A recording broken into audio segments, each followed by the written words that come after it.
Oh, hi. Hi there. Thank you, ma'am. Nice temperature in here, like outside. It's a beautiful day outside. Finally. Finally. I know you control the weather too, Matt. You Yeah, I should have try. just done a little bit better. So I was saying somebody better, a few days ago when it was 28 degrees, that somebody better tell April that she's not February. All right. Here we go. I have a few announcements. So the topper is a little long. I hope it'll be interesting enough for you. It's interesting for me. All right, welcome aboard, everyone. Thank you very much for being here. As this is my first briefing this week, I'd like to wish Christians a blessed Holy Week and Jewish people all around the world a happy Passover. And now, today, as anti-Semitism surges around the world, our message to Jewish communities remains unchanged. The United States stands with you. We will fight anti-Semitism with unwavering determination. We will advocate for the safety and security of Jews everywhere. And on to something else as well. On the tariffs, the coverage of President Trump's indefatigable effort to make this country great again involves the Herculean effort to change the trading trajectory of this country, which has been placed under a crushing burden of a web of unfair trade arrangements resulting in American taxpayers being ripped off every single day. Only President Trump has the vision and the courage to say enough is enough. The United States of America has the great benefit of having the world's best deal maker as president. His actions on tariffs have illustrated to our enemies and allies alike that the United States is a nation that should not be taken for granted and whose fortunes are directly connected to the success of every other nation on this planet. Through this process, Americans and people of the world over have been reminded about how America has been taken advantage of, and that, courtesy of President Trump, we have a way to fix the damage done to this nation and the world by the global left. Now, with over 130 countries coming to renegotiate their trade relationship with the United States, President Trump has reset not just the trade environment, but has also reminded the world that respect matters and will be expected by President Trump and the people of this nation. In announcements for today as well, the State Department has canceled another 139 grants worth $214 million under Secretary Rubio's direction. As the Secretary said, quote, "The American taxpayers should not be funding misguided programs. We are cleaning up the mess the previous administration left and rebuilding an agency that's focused on putting America first." Now, let's look back to last weekend. Ambassador Stephen Witkoff conducted talks with the Iranian foreign minister, which were hosted by the Omani foreign minister. As the White House statement described, quote, "The discussions were very positive and constructive, and the sides agreed to meet again next Saturday. Our goal remains clear. In the words of Ambassador Witkoff, quote, "A deal with Iran will only be completed if it is a Trump deal. Any final arrangement must set a framework for peace, stability, and prosperity in the Middle East, meaning that Iran must stop and eliminate its nuclear enrichment and weaponization program. It is imperative for the world that we create a tough yet fair deal that will endure, and that is what President Trump has asked me to do." Also last weekend, Expo 2025 Osaka officially opened on Sunday in Osaka, Japan. The 31,000 square foot USA pavilion showcases American excellence, innovation, and leadership, and reinforces our commitment to engagement in the Indo-Pacific and the U.S.-Japan bilateral relationship.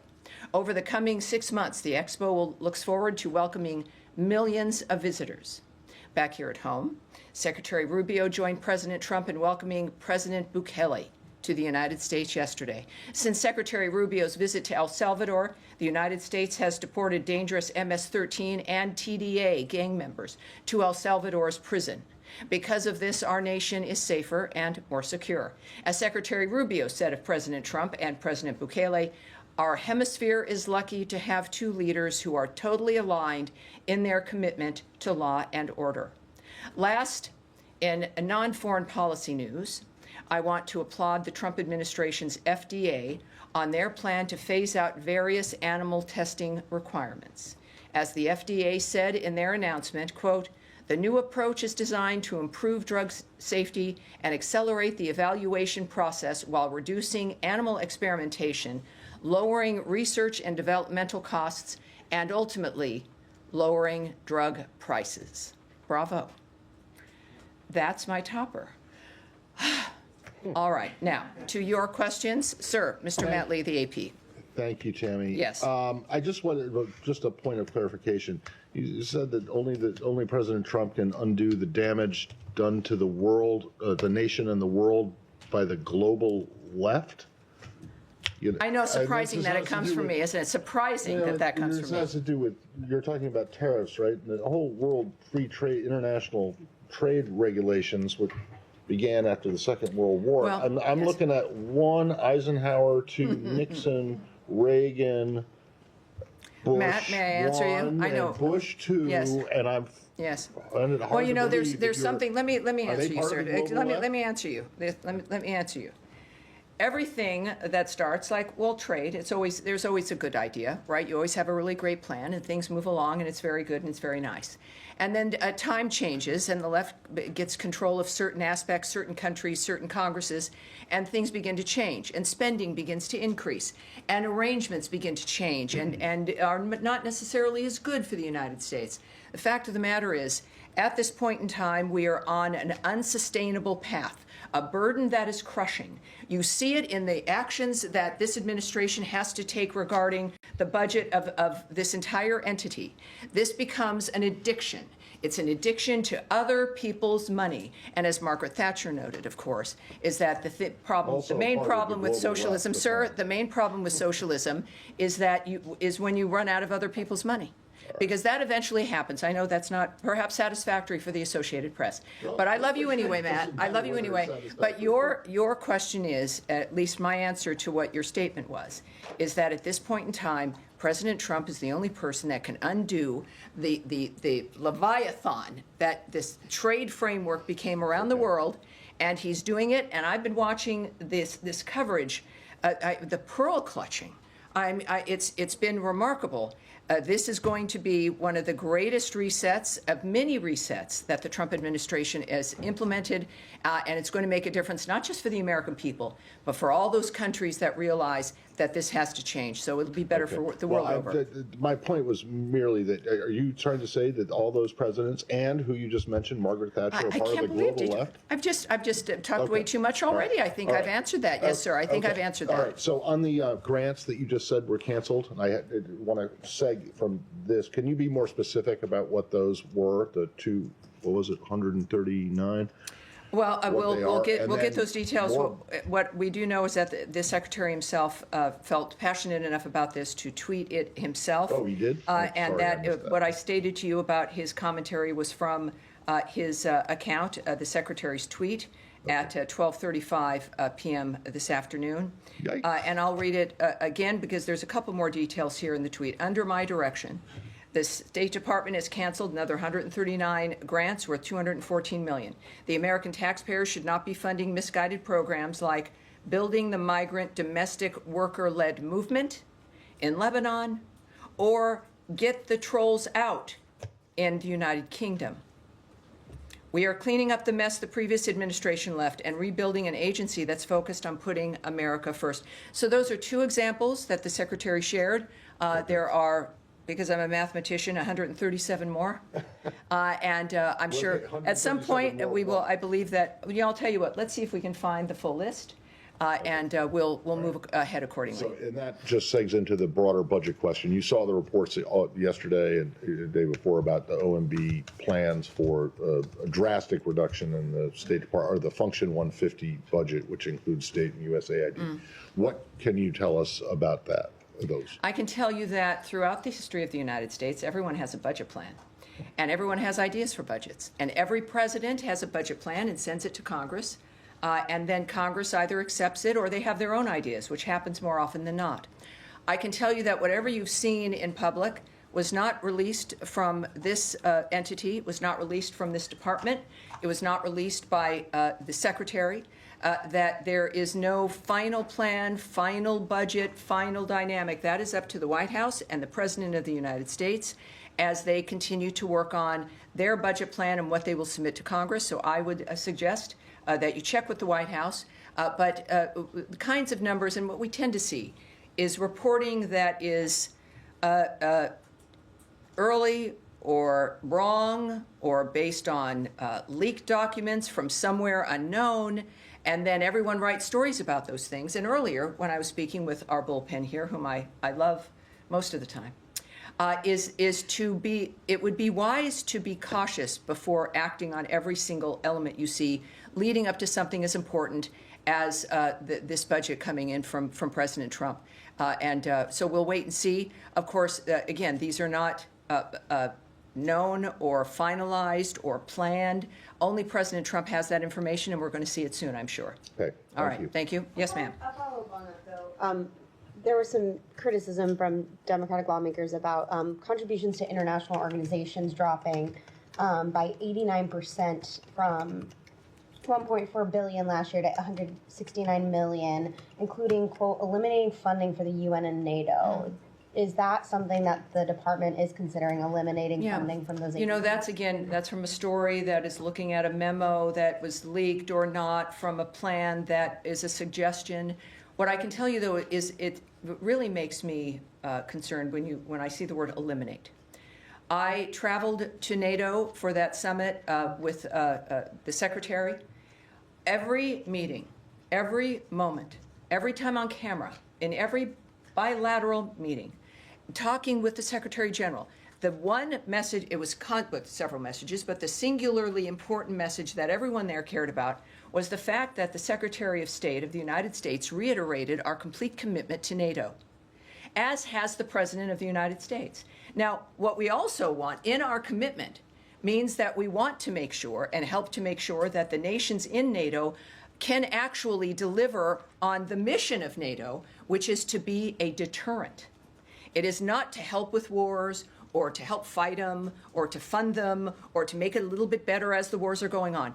NATO was meant to be a collection of entities that would stop the bad actors from doing the bad thing, because it would be very, very bad for them if they did it.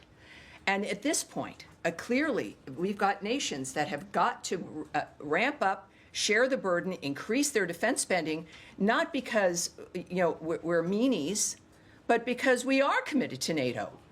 And NATO has to be the thing that it has been purported to be and expected to be at the beginning and wants to be.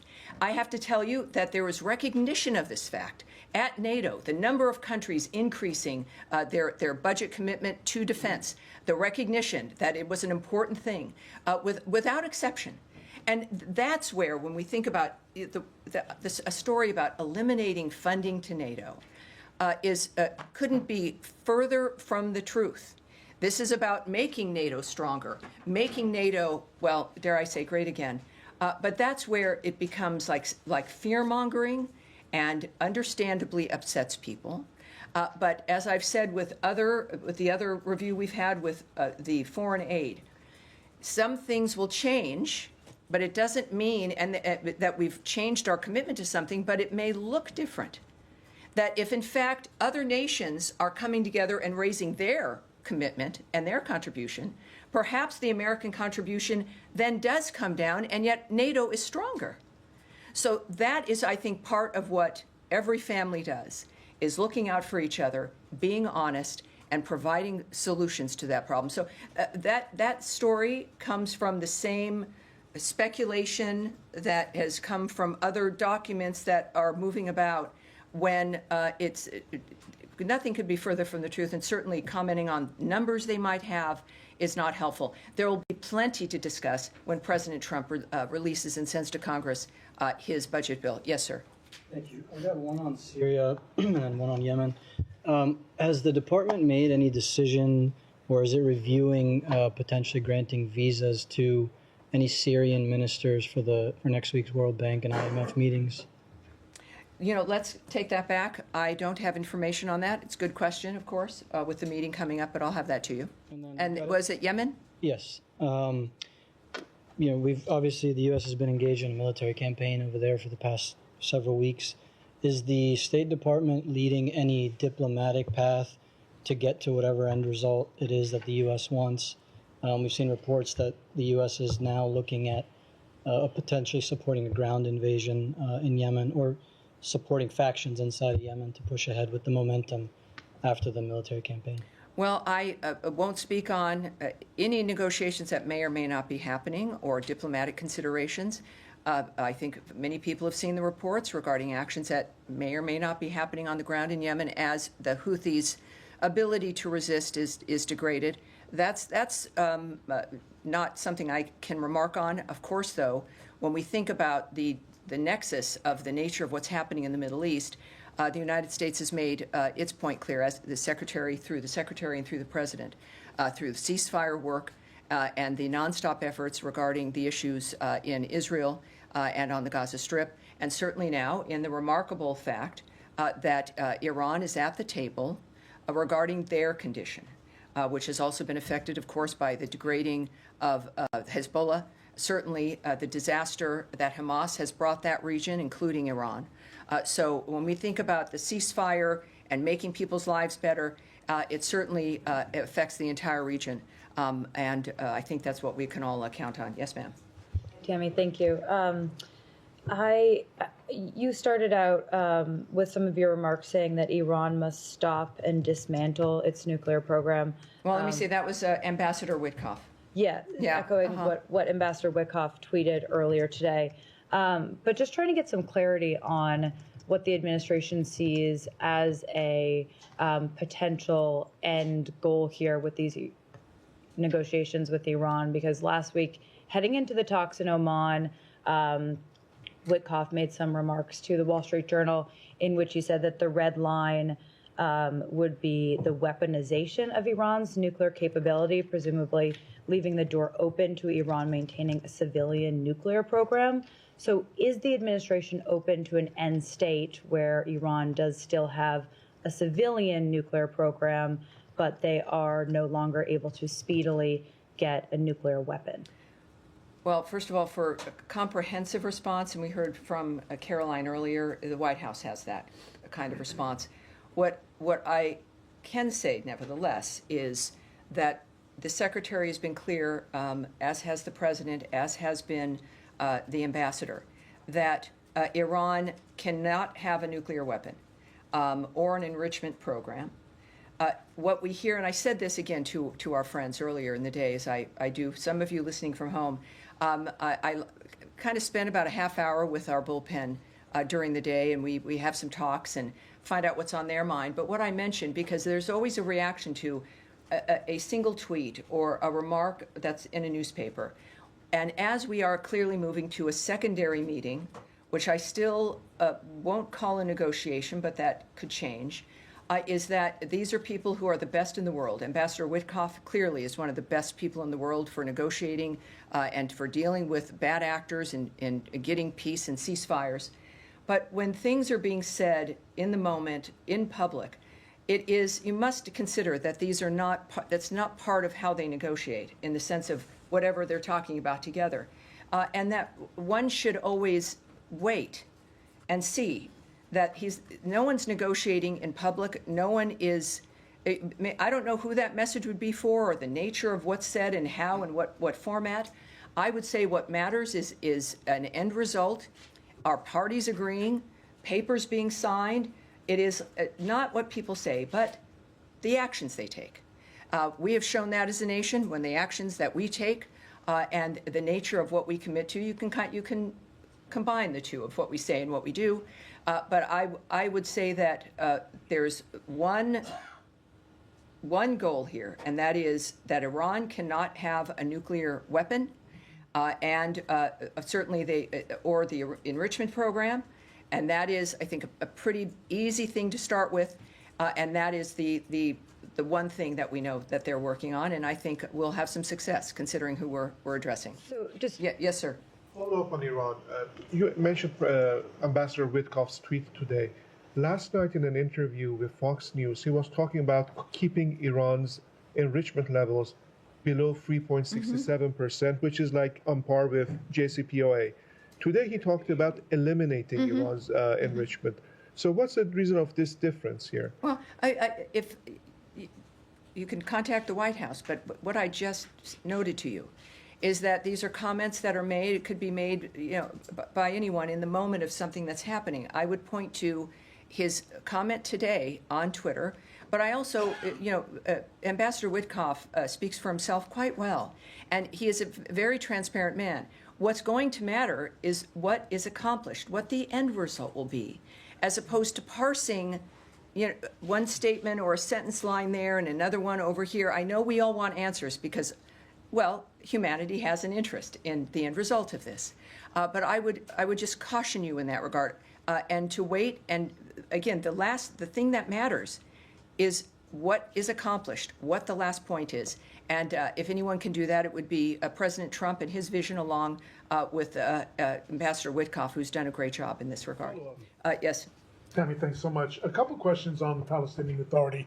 The Times of Israel reported a few days ago that Mahmoud Abbas had sent a letter to Secretary Rubio trying to open up the door to get certified that the pay-for-slay program has been ended by the Palestinian Authority. I know you're not going to comment on that correspondence, but in a broader perspective, the State Department is not exactly doling out foreign aid with any enthusiasm at the moment, and the purpose of ending pay-for-slay would be to restart foreign aid to the Palestinian Authority. So does the State Department have any appetite at this point to start that process if the end result is no foreign aid being distributed in the end anyway?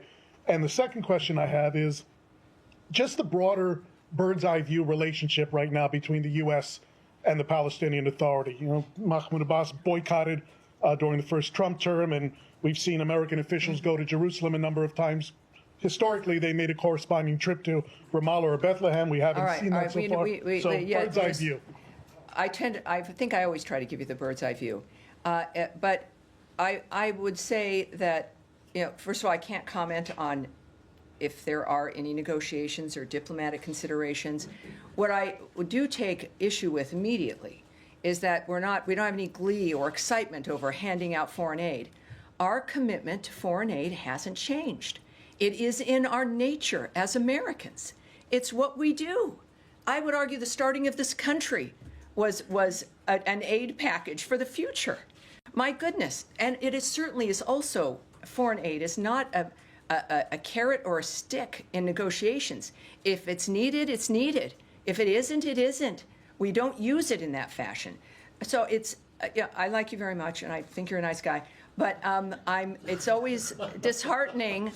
I don't want to be mean. I don't want to be mean. Only to Matt I want to be mean.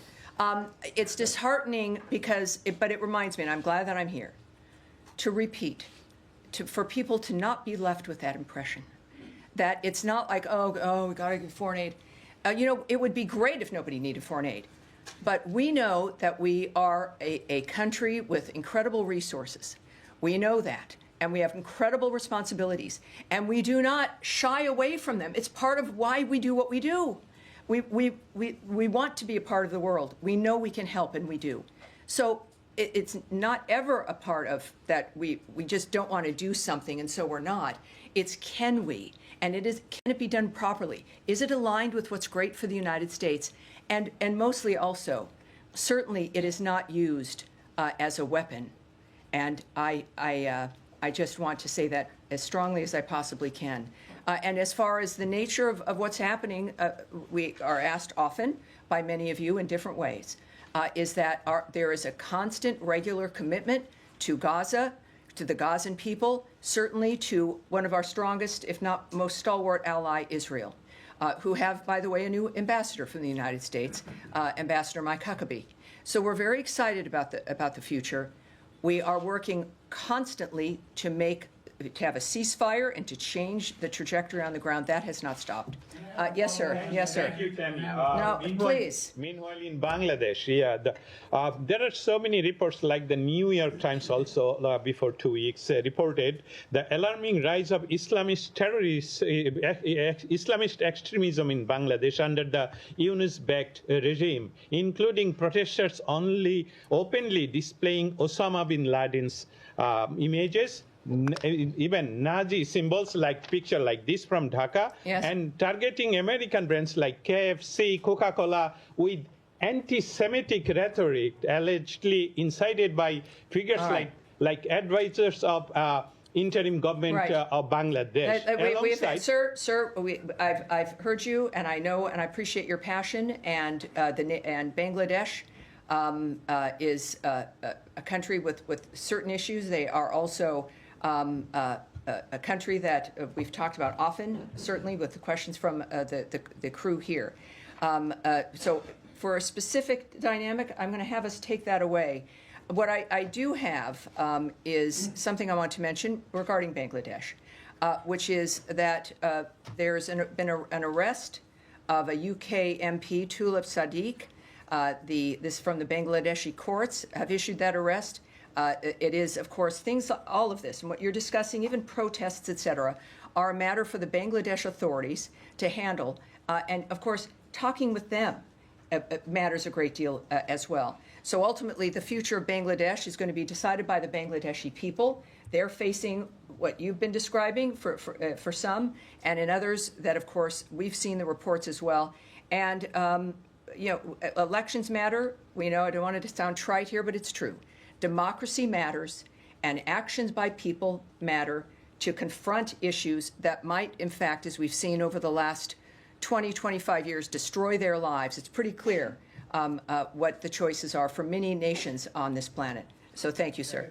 Yes, sir, with the beard. Thanks, Tammy. I wanted to ask about negotiations with Russia. Has there been any discussion of sanctions relief, and has the White House asked the State Department to draw up any list of sanctions that could be removed?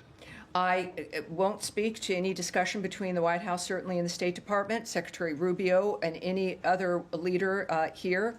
What I can say is a reminder that what was clear from the beginning, there would be no negotiations, no decisions, no arrangements until after the carnage has stopped. And after Palm Sunday, it's clearly a dynamic where there have to be more questions about the nature of who's really committed to peace and a ceasefire. But there is no negotiations or arrangements and based on the regular statements from the administration and from Secretary Rubio as well, that until it's a meat grinder. That has not changed. And until that stops, nothing like that is happening. And yet we continue to work, obviously, for the ceasefire in that regard. Yes, sir. Hi, Tammy. Thank you. I had a question about Sudan. The outgoing Biden administration declared the RSF's actions as a genocide. Does the Trump administration agree with that designation of genocide?